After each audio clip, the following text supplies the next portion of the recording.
ગ્રંથ મહાપ્રભુજીના જોવા જતા હોઈએ ત્યારે એવો પ્રાચીન નિયમ છે કે સર્વોત્તમ સ્તોત્રનો પાઠ કરી અને પછી મહાપ્રભુજીના ગ્રંથોનું દર્શન કરો. શ્રી મહાપ્રભુજીને બે રૂપે જોઈ શકાય. એક ગુસાઈજી, ગોપીનાથજી, ગોકુલનાથજી, હરિરાયજી આદિ આચાર્યોની દ્રષ્ટિથી, અને બીજું અષ્ટસખાઓ, 84 વૈષ્ણવો આદિ વૈષ્ણવોની દ્રષ્ટિથી, જે કીર્તનોના માધ્યમથી સ્વયં પદ્મનાભદાસજીએ જે અદ્ભુત પદો રચ્યા છે મહાપ્રભુજી માટેના, એમના સ્વરૂપનો અનુભવ કરાવતા.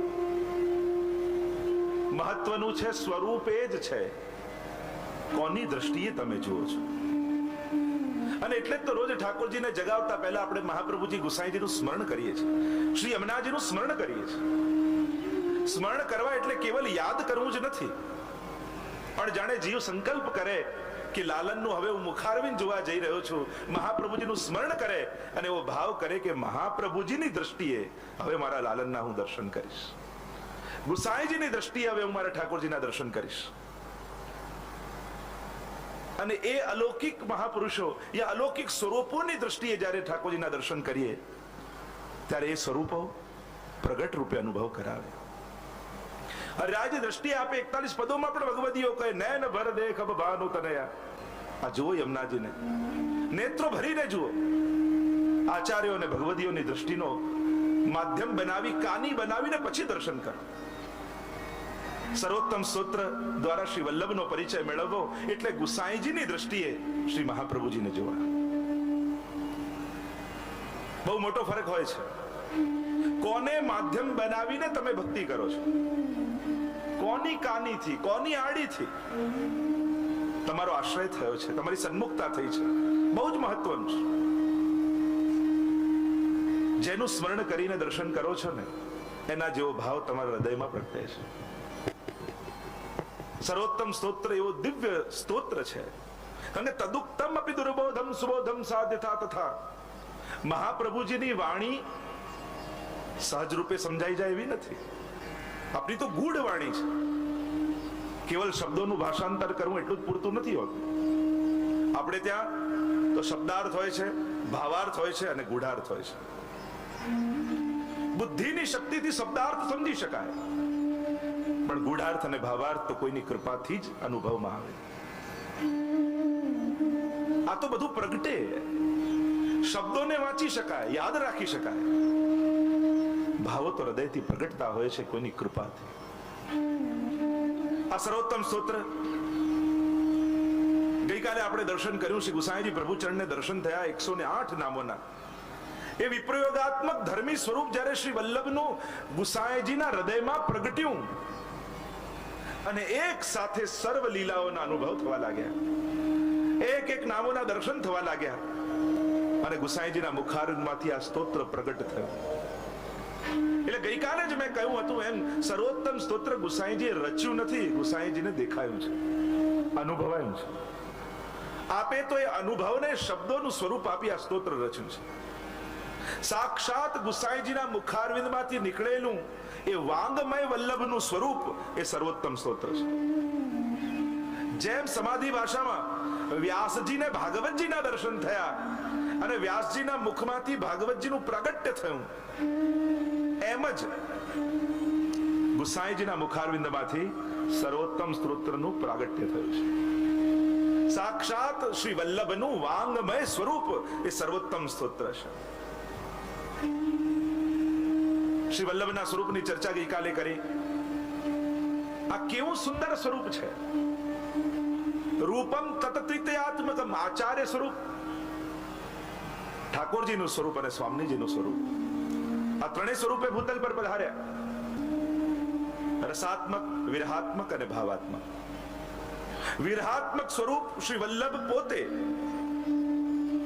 વલ્લભનું રસાત્મક સ્વરૂપ એટલે શ્રી ગુસાઈજી, અને શ્રી વલ્લભનું ભાવાત્મક સ્વરૂપ એટલે શ્રી દમલાજી. આ ત્રણેય સ્વરૂપનો પરિચય જ્યારે થાય અને ત્રણેય સ્વરૂપ શ્રી વલ્લભના હૃદયારૂઢ થાય ત્યારે સાચા અર્થમાં શ્રી વલ્લભના સ્વરૂપનો અનુભવ થાય. ગઈકાલે આપણે દર્શન કર્યું હતું, સર્વોત્તમ સ્તોત્રનો પ્રારંભ કર્યો હતો. આજે પણ મહાપ્રભુજી એમના ગ્રંથોમાં બિરાજે છે. જો આપણે ત્યાં એવો કથા આવે છે નિજ વાર્તા ગરુ વાર્તામાં, જ્યારે મહાપ્રભુજી આસુરવ્યામો લીલા કરી રહ્યા હતા અને ત્યારે ભગવતી વૈષ્ણવે પૂછ્યું કે જયરાજ, આપ પ્રગટ રૂપે ભૂતલ પર ન બિરાજતા હો તો અમને આપનો અનુભવ કઈ રીતે થાય? અનવતાર સમયમાં આપ નિત્ય લીલામાં પધારો, ત્યાર પછી અમને આપનો સાક્ષાત અનુભવ કરવો હોય તો કઈ રીતે અમને થાય? અને ત્યારે મહાપ્રભુજી આજ્ઞા કરી, હું 6 સ્વરૂપે ભૂતલ પર સદાય વિરાજીશ અને આ 6 માંથી કોઈ એકનો પણ આશ્રય કરશે તેને સાક્ષાત મારો અનુભવ થશે. અને 6 સ્વરૂપોને ગણાવતા શ્રી મહાપ્રભુજીએ કહ્યું, પહેલું મારું સ્વરૂપ મારા બેઠકજી છે. આજે પણ જ્યાં જ્યાં મહાપ્રભુજીના બેઠકજી છે ત્યાં મહાપ્રભુજી પ્રગટ સ્વરૂપે બિરાજે છે, સાક્ષાત બિરાજે છે. એટલે જ્યારે પણ બેઠકજી જાઓ ત્યારે એવું ન વિચારતા કે 500 વર્ષ પૂર્વ મહાપ્રભુજી અહીંયા પધારેલા, ત્યારે એવો ભાવ રાખજો આજે પણ શ્રી વલ્લભ અહીં બિરાજી રહ્યા છે.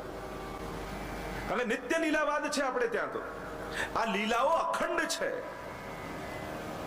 વ્રજમાં પણ જ્યારે પણ જાઓ ત્યારે ઇતિહાસના ચિહ્નો ગોતવા ન જતા. વ્રજમાં ભૂતકાળ છે જ નહીં, વ્રજમાં સદાય વર્તમાન કાળ છે. ત્યાં ક્યારે એમ ન કહેવાય કે અહીંયા લીલા થઈ હતી, અહીંયા તો લીલાઓ ચાલી રહી છે. નિત્ય લીલાવાદ છે. નામ રૂપ લીલા ધામ આ તો અખંડ છે, પ્રભુના શાશ્વત છે. આજે પણ જ્યાં જ્યાં ઠાકોરજીએ જે લીલાઓ કરી હતી એ બધી જ લીલાઓ એક સાથે ચાલી રહી છે. ઠાકોરજીને બીજી લીલાઓ શરૂ કરવી હોય તો એક લીલા બંધ કરવાની જરૂર નથી હોતી. જ્યાં એકવાર પ્રભુ જે લીલા શરૂ કરે એ સ્થળે એ સ્થાન પર એ લીલાઓ અખંડ રૂપે ચાલતી હોય છે. આજે પણ સાંકડી ખોરમાં ઠાકોરજી દાન માંગવા આવે છે. આજે પણ ચંદ્ર સરોવર પર મહારાજ ચાલી રહ્યો છે. જ્યાં જ્યાં જે લીલાઓ થઈ એ ચાલી જ રહી છે. નિત્ય લીલાવાદ છે મહાપ્રભુજીની. સમજાવ્યું કે જ્યાં જ્યાં જે લીલા થાય એ લીલાઓ ત્યાં શાશ્વત છે. અને એટલા માટે મહાપ્રભુજી જે સ્થળમાં બિરાજીને પારાયણ કર્યું અને બેઠકજી નામે ઓળખીએ આપણે, ત્યાં આજે પણ મહાપ્રભુજી બિરાજે છે. અને આપણા બધાનો અનુભવ, કોઈ પણ બેઠકજીમાં તમે જ્યારે પણ જાઓ તમને એવી શાંતિ અને આનંદ લાગે, એવો અનુભવ, એવો પ્રભાવ મહાપ્રભુજીનો લાગે કે હા આજે પણ મહાપ્રભુજી બિરાજે છે. અને અનેક જીવોને આજે પણ મહાપ્રભુજીના અનુભવ થાય છે. બેઠકજીમાં મહાપ્રભુજી પ્રગટ સ્વરૂપે બિરાજે છે. બીજું કહ્યું, મહાપ્રભુજીએ કહ્યું મારા પાદુકાજીમાં હું સદા બિરાજીશ. અનેક સ્થાનોમાં શ્રી મહાપ્રભુજીના પાદુકાજી બિરાજતા હોય છે. આપ શ્રીના પાદુકાજીમાં આપ બિરાજો છો. શ્યામદાસ સુથાર આદિની વાર્તા તમે વાંચો, કેવી આસક્તિ શ્રી વલ્લભના સ્વરૂપમાં. પાદુકાજીમાં સાક્ષાત ઠાકોરજીનો મહાપ્રભુજીનો અનુભવ થતો. જ્યાં જ્યાં પાદુકાજી મહાપ્રભુજીના બિરાજે છે ત્યાં શ્રી વલ્લભ પ્રગટ બિરાજે છે. ત્રીજું કહ્યું, મારા ગ્રંથો, શ્રી વલ્લભના ગ્રંથોમાં શ્રી મહાપ્રભુજીનો અખંડ વાસ છે. મહાપ્રભુજીની જેટલી રચનાઓ, જેટલા ગ્રંથો છે એ સર્વ ગ્રંથોમાં શ્રી મહાપ્રભુજીનો વાસ છે. એ ગ્રંથોનો પણ કોઈ આશ્રય કરશે તો એને મહાપ્રભુજીનો અનુભવ થશે. વલ્લભની વાણીમાં શ્રી વલ્લભ બિરાજમાન છે. આપણા બધાની તકલીફ એ કે મહાપ્રભુજીને તો માનીએ પણ મહાપ્રભુજીનું ન માનીએ. પ્રેક્ટિકલ થાવ, સમય બદલાઈ ગયો છે, આટલા વર્ષો વ્યતીત થઈ ગયા, આ તો બધી જૂની વાતો. લોકો એવા લોજિક આપે ને, શું બદલાયું છે? આજે લોભ એવો જ છે, આજે ક્રોધ એવો જ છે, આજે ઈર્ષા એવી જ છે. આ બધી તકલીફો તો આની છે, વસ્તુઓની નથી. દુનિયામાં જેટલા પ્રોબ્લેમ્સ છે બધા અહીંયા અંદર છે માણસના, બહાર નહીં. આ અંદર પ્રોબ્લેમ હોવાને કારણે બહાર તકલીફો ઊભી થાય છે. કામ, ક્રોધ, લોભ, મત્સર, ઈર્ષા, દ્વેષ, આ બધા એવા ને એવા જ તો છે. તકલીફો દુનિયાની બદલાઈ છે ક્યાં? પરિસ્થિતિઓ બદલાઈ છે, ક્યાં વ્યવસ્થાઓ બદલાઈ છે, મનસ્થિતિઓ તો એ જ છે. પરિસ્થિતિઓના વ્યવહારો બદલાયા છે, મનની હાલાત તો એવા જ છે. એ જ રોગો લાગુ પડેલા છે જે વર્ષોના છે. અને એટલા માટે આ ઉપદેશો પણ આજે પણ એટલા જ સટીક છે જે 500 વર્ષ પહેલા હતા. પુરાણો આજે પણ એટલા જ સટીક છે જે હજારો વર્ષ પૂર્વે હતા. માણસના પ્રોબ્લેમ ચેન્જ નથી થયા, તકલીફો એ જ છે, ખાલી જુદી રીતે તકલીફો આવે છે, બાકી એ જ રોગો લાગુ પડેલા છે. અને એટલા માટે પ્રાચીનતા એની તાકાત છે. આટલા હજારો વર્ષ બાદ પણ આ બધા ગ્રંથો આજે પણ સટીક રૂપે છે. મહાપ્રભુજીના ગ્રંથોમાં શ્રી મહાપ્રભુજી બિરાજે છે. અને એટલા માટે નિત્ય વૈષ્ણવે મહાપ્રભુજીના ગ્રંથોનું સેવન કરવું. 16 ગ્રંથમાંના કોઈ પણ ગ્રંથનો પાઠ અવશ્ય કરવો. અને પ્રાય વૈષ્ણવ કરતા હોય છે. 16 ગ્રંથો. કદાચ અહીંયા પૂછું કે 16 ગ્રંથોના નામ કોને ક્રમવાઇઝ આવડે છે, તો માંડ 2-4 જણા આંગળી ઊંચી કરી શકે. ચલો, સર્વોત્તમ સ્તોત્ર 16 ગ્રંથમાં કયા નંબરનું? બીજું, છઠ્ઠું કે 16મું? એ કે નહીં ને? હવે બરાબર. ઘણા લોકોને કહીએ ને કે સર્વોત્તમ સ્તોત્ર 16 ગ્રંથમાં જ છે ને. ઘણા લોકો નક્કી કરતા હતા, ઘણા કહેવા જતા હતા બીજું, છઠ્ઠું, 16મું. મૂળ વાત ગ્રંથોનું સેવન. અત્યારના સમયમાં કોઈના લોજિકલી પુસ્તકો વાંચવા કરતા મૂળ ગ્રંથોનું સેવન કરવું જરૂરી છે. મૂળ ધર્મ ગ્રંથોનો આશ્રય કરો. સહેલું સહેલું સહેલું એમ કરીને આપણે ખોવાઈ જઈએ છીએ. ગમતું વાંચવું કરતા જે ઉદ્ધારક હોય, જે આચાર્યોની આજ્ઞા હોય, એનું ચિંતન અને વાંચન કરો. તો ગ્રંથોમાં મહાપ્રભુજી બિરાજે છે. ચોથું કહ્યું, જપમાલામાં હું સદા બિરાજીશ. માલાજીમાં શ્રી મહાપ્રભુજીનો અખંડ વાસ છે. અને એટલા માટે દરેક વૈષ્ણવે માલા ફેરવવી. બધાની પોતાની માલાજી હોવી જોઈએ. ઘરમાં નાના બાળકો હોય તો એમના માટે જુદી એક માલાજી લાવો ને કહો કે તારા માટે છે. એને પણ ઈચ્છા થાય મારી માલા મારે ફેરવવાની. ઘણા લોકો ફેરવે માલા પણ આમ પાછા કે 108 થઈ ગઈ, તો આમ તો બધાને થઈ જાય. ક્યોંકि એક ભાઈ ઝાડ પર ચડ્યા ને એક માળો કાગડાનો લે અહીંયા મૂકે, ચકલીનો લે અહીંયા મૂકે, આ બધા ઝાડ પર જુદા જુદા પક્ષીઓના માળા બધા આમથી આમ મૂકે. કે આ કરે છે શું? કે ગુરુદેવે માળા ફેરવવાનું કહ્યું છે,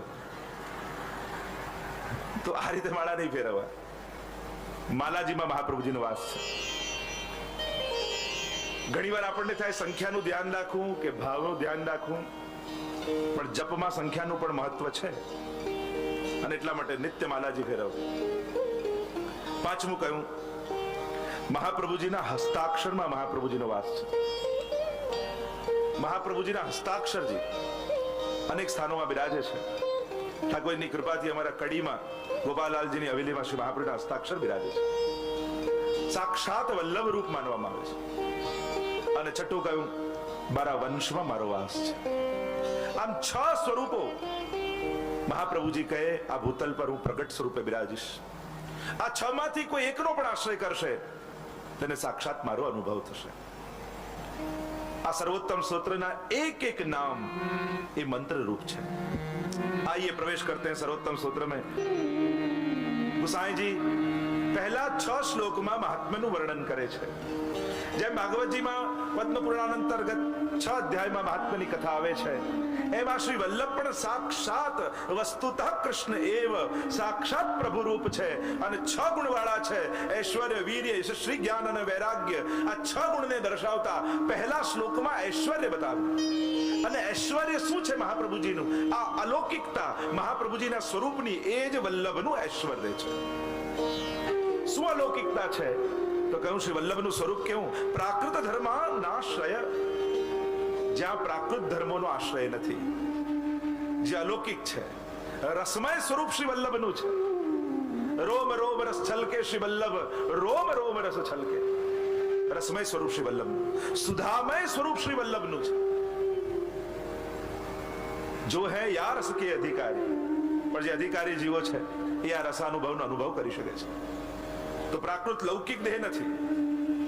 જેમ જન્માષ્ટમીમાં તમે મિશ્રીના ખીલોના બનાવો ઠાકોરજીને ભોગ ધરવા માટેના, ભલે ફૂલ બનાવ્યું હોય પણ એને ડાળીને ચાખો, પાંદડીને ચાખો કે દલને ચાખો, બધામાંથી મિશ્રીનો સ્વાદ આવવાનો. કારણ કે આકાર જુદું દેખાય છે તો મિશ્રી જ. એમ શ્રી વલ્લભ સન મનુષ્યાકૃતિ, મનુષ્ય આકારે દેખાય છે તો રસમય, રસરૂપ છે. કયો રસ છે આ કયો અલૌકિક રસ છે? આચાર્યો તો કહે કે શ્રી વલ્લભનું અલૌકિક સ્વરૂપ શું છે, એમની અપ્રાકૃતતા શું છે, આ રસમયતા શું છે. શ્રી વલ્લભ સાખીમાં પણ તમે જુઓ તો શ્રી હરિરાય મહાપ્રભુજી પ્રથમ જ સાખીમાં કહે કરત સુધા રસપાન વલ્લભ પદ વંદો સદા. મહાપ્રભુજીના ચરણારવિંદના વંદનથી શરૂ કર્યું, પણ એ વંદનથી શું થશે? રજ મળશે કે રજ તો મળશે, પણ ત્યાં રોકાઈ નથી જવાનું. કારણ કે ચરણારવિંદની ભક્તિ તો શરૂઆત છે, પહોંચવાનું મુખારવિંદની ભક્તિમાં છે. અને એટલા માટે કહ્યું કરત સુધા રસપાન. એ ચરણની કૃપાથી સુધા મળશે. કારણ કે વલ્લભ સુધા રૂપ છે. કઈ સુધા? ઠાકોરજીએ જે વેણુનાદમાં સુધા વહાવી એ સુધા. એની ચર્ચા આપણે જેમ જેમ આગળ નીકળશે કરીશું કે સુધાનું સાકાર સ્વરૂપ. જો એક ગૂઢ વાત કહું, વિરહાત્મક અને સંયોગાત્મક બંને રૂપ સુધા વલ્લભમાં છે. અને સુધા જ્યારે કૃષ્ણા દરામૃતા સ્વાદ સિદ્ધિરત્ર ન સંશય, સર્વોત્તમનું ફળ કહેવામાં આવશે. કરત સુધારસ પાન, જે વલ્લભ સાખીમાં કહ્યું સુધારસનું પાન, એ જ વાત સર્વોત્તમ સ્તોત્રમાં પણ કહેવામાં આવશે કે આ સર્વોત્તમ સ્તોત્રનું ફળ શું? કૃષ્ણા અધરામૃતા સ્વાદ સિદ્ધિરત્ર ન સંશય. કૃષ્ણનું અધરામૃત સુધા એ આનું ફળ છે, જે રાસમાં ગોપીઓને મળ્યું. વિચાર કરો, રાસમાં જે ગોપીઓ પામી છે એવી દુર્લભ સુધા સર્વોત્તમ સ્તોત્રના પાઠ માત્રથી વૈષ્ણવને પ્રાપ્ત થાય છે. કેવી મહત્તા સર્વોત્તમ સ્તોત્રની છે! રાસમાં મળેલી એ દુર્લભ સુધા જે કેવલ ગોપીજનો પામી શક્યા, એ સુધા આજે પણ સર્વોત્તમ સ્તોત્રના પાઠથી પ્રાપ્ત કરી શકાય. તો એની ચર્ચા આગળ કરીશું. અપ્રાકૃત શ્રી વલ્લભનું શ્રીઅંગ પ્રાકૃત ધર્મા નાશ્રયમ અપ્રાકૃત નિખિલ ધર્મ રૂપમિતિ. અપ્રાકૃત ધર્મ રૂપ સહિત નિગમ પ્રતિપાદ્યમ, વેદે પ્રતિપાદિત કરેલ, પણ વેદ પણ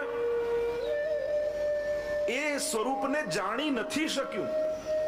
પ્રતિપાદન કર્યું પુરુષોત્તમ રૂપ સુધીનું, પણ ભગવાનનું એ વર્ણન કરતા કરતા નેતિ નેતિ નેતિ કહી વેદ પણ અટકી ગયા.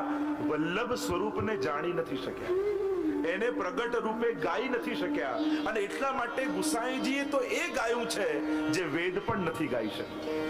એ મંત્રો પ્રગટ કર્યા છે કે જે વેદ પણ નથી ગાઈ શક્યા, ઋષિઓ પણ નથી જોઈ શક્યા. એની વાત આગળ આવશે. ઋષિ અગ્નિ કુમારસ્તુ, ત્યારે ચર્ચા કરીશું કે ઋષિઓ પણ જે ન જોઈ શક્યા એ મંત્રો ગુસાઈજીએ જોયા છે.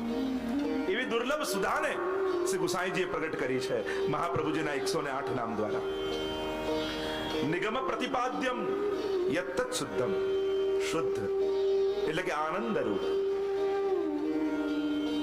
આપનું સ્વરૂપ આનંદ રૂપ છે, રસમય છે. એવું સ્વરૂપ શુદ્ધ સ્વરૂપ.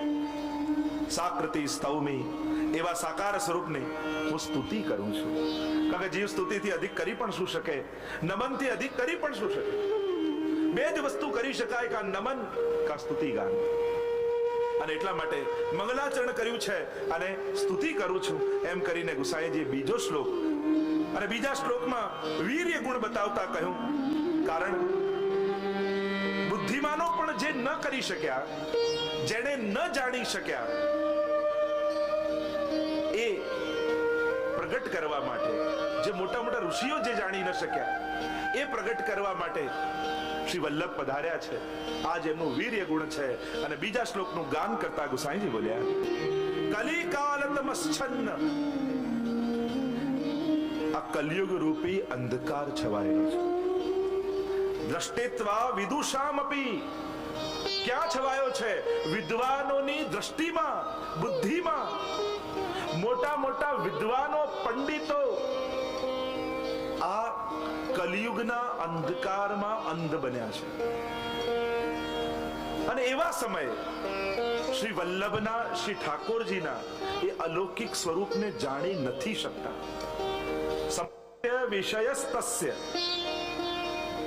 ને હમણાં ન સમજાય તેવું તેમનું મહાત્મ્ય ભૂમિમાં પ્રગટ કરવા માટે શ્રી પ્રભુ પોતે પધાર્યા. મહાત્મ્યમ સમભૂત ભુવિ, પોતાના મહાત્મ્યને પ્રગટ કરવા માટે પ્રભુએ પોતાના મુખારવિંદ સ્વરૂપને પ્રગટ કર્યું. કારણ કલિયુગના પ્રભાવને કારણે મોટા મોટા વિદ્વાનો, શાસ્ત્રો ભણેલા, વેદોને જાણનારા લોકો પણ આ મહાત્મ્યને સમજી નથી શકતા. કલિયુગનો એવો પ્રભાવ છે. એટલા માટે વલ્લભ સાખીમાં હરિરાયજી કહે છે, આ કલિયુગે બધા દ્વારો બંધ કરી દીધા છે. અહીંયા વ્યવસ્થાઓ મળશે, સગવડતાઓ મળશે, પોતાને અનુકૂળ વેદોના, શાસ્ત્રોના અર્થો કરનારા મળશે, પણ પ્રભુના શુદ્ધ સ્વરૂપનું જ્ઞાન આપનારું કોઈ નહીં મળે. અને એક વસ્તુ યાદ રાખજો, કલિયુગમાં કલિયુગ અધર્મના કપડા પહેરીને નહીં આવે, ધર્મના જ કપડા પહેરીને આવશે. અધર્મથી સાચવવું નહીં પડે, ધર્મથી જ સાચવવું પડશે. કલિયુગમાં પૂતના રાક્ષસી બનીને નહીં આવે, સુંદરીનું રૂપ લઈને જ આવશે. અને એટલા માટે વધારે સાવધાન થવાની જરૂર છે. કારણ કે કોઈ પોતાના મૂળ રૂપમાં આવતું હોય ને તો સમજી શકાય, પણ ખલ ધર્મેણી, આ તો ખલ ધર્મ છે, છલવા વાળો ધર્મ છે. ધર્મના રૂપે આવશે, સંતોના રૂપે આવશે, ભગવદીઓના રૂપે આવશે, જુદા જુદા પુસ્તકોને ગ્રંથોના રૂપે આવશે. અધર્મના કપડા પહેરીને નહીં આવે, કલિયુગમાં ધર્મના કપડા પહેરીને આવશે. અને એટલા માટે કરતી વખતે એમ લાગશે કે હું ધર્મ કરું છું, પણ અજાણતામાં અધર્મ થતો હશે. આ કલિયુગની ચતુરાઈ છે. અને એટલા માટે આજના સમયમાં ચેતવાની વધારે જરૂર છે. કોઈ મહાપ્રભુજીનું નામ લેતું હોય, કોઈ શ્રીનાથજીનું નામ લેતું હોય એટલે કે બહુ રાજી નહીં થઈ જવું. જોવું કે શ્રીનાથજીનું નામ એટલા માટે તો નથી લેતો ને કે તમે એની પાસે જાઓ કે ખરેખર એને શ્રીનાથજીમાં શ્રદ્ધા છે. એટલે કોઈ પણ શ્રીનાથજી કે મહાપ્રભુજી બોલે એટલે આપણે ખુશ થઈ જઈએ, એ ભલે આમ કરે પણ શ્રીનાથજીનું નામ બોલે. પણ એ શ્રીનાથજીનું નામ તમને આકર્ષિત કરવા માટે તો નથી લેતો. કે ખરેખર ઈચ્છે છે કે તમે શ્રીનાથજીને ભજો, એ ખરેખર ઈચ્છે છે કે મહાપ્રભુજીની આજ્ઞામાં તમે રહો? ના, એ એટલા માટે શ્રીનાથજીને મહાપ્રભુજીના નામ લે છે કે તમે એની પાસે જાઓ. આજના સમયમાં ભગવાનના નામે છેતનારા ઘણા મળશે. અને એટલા માટે ચેતવાની જરૂર છે. આ કલિયુગ ખલ ધર્મિણી છે, છેતરનારો છે. અને એટલા માટે સાવધાન થવાની જરૂર છે. અરે ગંગાજીનું જલ હોય પણ એઠા પાત્રમાં હોય તો એ છોવાઈ જાય છે. એમ મહાપ્રભુજી, શ્રીનાથજી, યમુનાજીના નામ પણ કોના મુખે સાંભળવા, એના વિવેકની હવે જરૂર છે. એને પોતાને શ્રદ્ધા ખરી, એને પોતાને નિષ્ઠા ખરી, એ પોતે ભગવત સેવા કરે છે, એ પોતે મહાપ્રભુજીની આજ્ઞામાં રહે છે. અને જો નથી રહેતો, એને પોતાને શ્રદ્ધા નથી, તો એના મુખે આમનું નામ પણ સાંભળવું ત્યાજ્ય છે, નિષેધ છે. કારણ એ નામ એટલા માટે લે છે કે તમે આકર્ષિત થાઓ. ઘોડો વૈષ્ણવ મહાપ્રભુજીનું નામ સાંભળીને દોડતો જાય, પણ એ કેવલ મહાપ્રભુજીનું નામ તો તમને બોલાવવા માટે હોય, અને પછી તમારો માર્ગ બદલાઈ જાય. અને એટલા માટે આજના સમયમાં ચેતવાની જરૂર છે. આ કલિયુગ ખલધર્મિણી છે. મોટા મોટા વિદ્વાનો પણ પ્રભુના મૂળ સ્વરૂપને સમજી નથી શકતા. આજે તમે ગમે ત્યાં અન્ય સ્થાનોમાં જાઓ, તમને વ્યવસ્થા આપશે, તમને પ્રવૃત્તિ આવશે, તમને કઈ ને કોઈ એક્ટિવિટી મળશે, કંઈક ને કંઈક જોડશે, પણ ભગવત સેવા નહીં આપે, પ્રભુ નહીં આપે. આજે ગુરુ લોકો પણ દીવાર બનીને ઉભા છે ભગવાન સામે, દ્વાર બનીને નથી ઉભા રહેતા. ગુરુ એ જ છે જે દ્વાર બને, દીવાર ન બને. પ્રભુ પાસે ન જવા દે, હું જ ભગવાન છું એમ કહીને અટકાવી દે. કલિયુગમાં ચેતવાની જરૂર છે. સીધી સીધી વાત મહાપ્રભુજીની સ્પષ્ટ આજ્ઞા છે, કૃષ્ણ સેવા સદા કાર્ય. આ કલિયુગમાં ક્યાંય લલચાતા નહીં, ક્યાંય ભટકતા નહીં. આ બહુ સહેલું, આટલું કરશો તો આમ થઈ જશે, આટલું કરશો તો આમ થઈ જશે, ક્યાંય એવી લાલચમાં ક્યારે આવતા નહીં. આપણા બધાનો ઉદ્ધાર કેવલ ને કેવલ ઠાકોરજીની સેવાથી જ થવાનો છે, બીજા કશાથી નથી થવાનો. આ વાત સ્પષ્ટ રૂપે સમાજ સમજી લે, નહીં તો છેતરાઈને આખી જિંદગી બરબાદ થઈ જશે. ભગવત સેવા દ્વારા જ આપણું કલ્યાણ છે. અને જે ભગવાન આપે એ જ ગુરુ છે અને આપણા બધાના ગુરુ શ્રી મહાપ્રભુજી છે. આ માર્ગમાં ગઈ સોપત શ્રી ગોવર્ધન નાથે મહાપ્રભુજી હાથ પકડે પણ તુરંત ઠાકોરજી સાથે હસ્તમેળાપ કરાવી દે. લે હવે ઠાકોરજીની સેવા કર. જે આવીને દરેક ધર્મો સમાપ્ત થઈ જાય. બધા ધર્મોનો અંત ક્યાં? ભગવાન મળે એટલે ધર્મ પૂરો.